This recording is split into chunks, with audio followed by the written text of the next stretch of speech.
I had a very interesting childhood, one that I thought was normal until a certain age.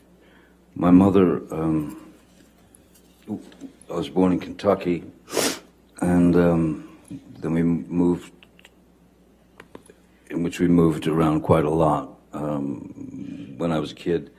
So you were always just, my mom had this, her feet were on fire and she had to move, so we moved constantly. So you were always the new kid, and that wasn't ever particularly pleasant. Then we moved to Florida, South Florida, when I was about 7 or 8.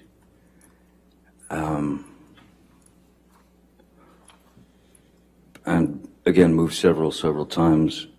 But my mother was quite unpredictable.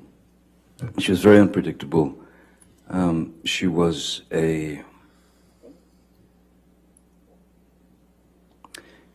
she had the ability to be as cruel as anyone can be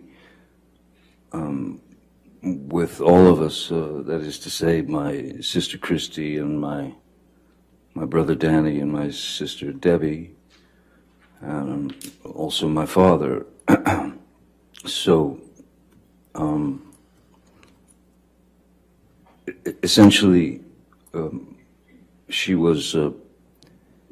could become quite violent, and she was quite violent, and she was quite cruel, and though there was physical abuse, certainly, which could be in the form of an ashtray being flung at you, it hits you in the head, or you'd get beat with a high-heel shoe or a telephone or whatever's handy. So in our house,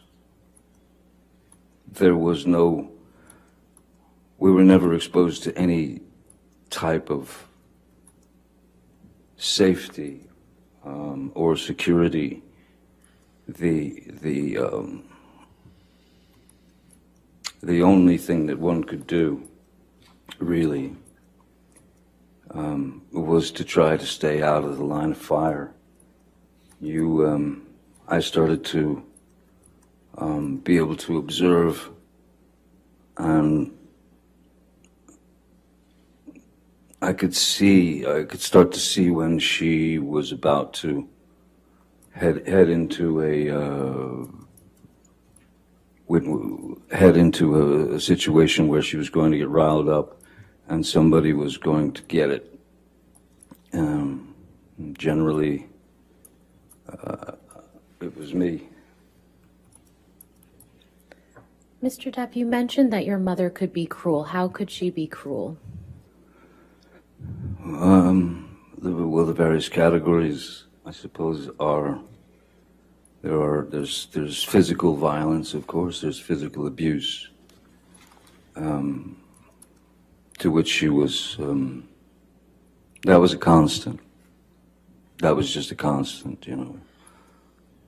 We were all somewhat shell-shocked, even if she just walked past us, you'd sort of shield yourself because you didn't know what was going to happen. Excuse me. And so there was the physical abuse, which was a constant. There was quite a lot of verbal abuse. There was quite a lot of name calling and bullying.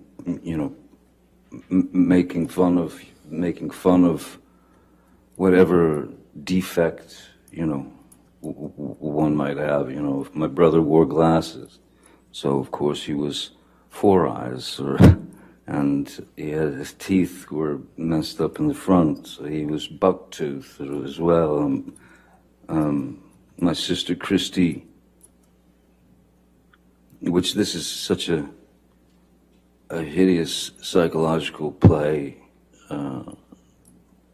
my father's parents were quite refined. My mother comes from Eastern Kentucky, which is where you grow up in shacks and hollers, you know, and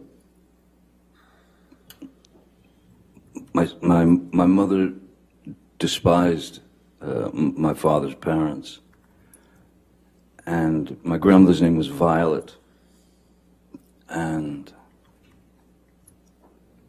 every now and again you would hear my mother just scream across the house, "Come here, Violet, get in here, Violet." And Christy, my sister, knew very well that that was a deep cut, psychologically, emotionally. But we had to take it. I mean, you just had to take the pain. I was born with a very strange, it was a very rare thing in my eye, as the back of the lens is spherical. Normally is spherical, so in this eye it isn't normal. This eye, I was born with a more conical lens, so my brain never learned to see out of my left eye, and they noticed when I was about 3, 4,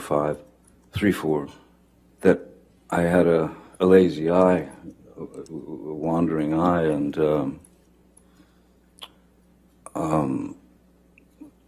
she would call me cockeye, one eye, anything she could get to demean, humiliate.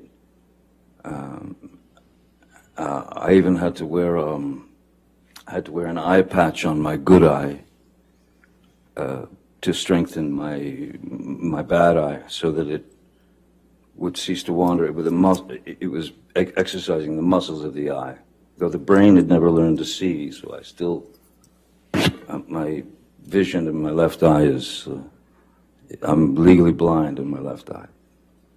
But so yeah,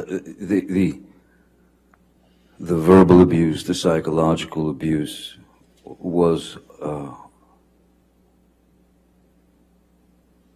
almost worse than the beatings, because the beatings were just physical pain, and the physical pain you learn to deal with, you learn to accept it, you learn to deal with it.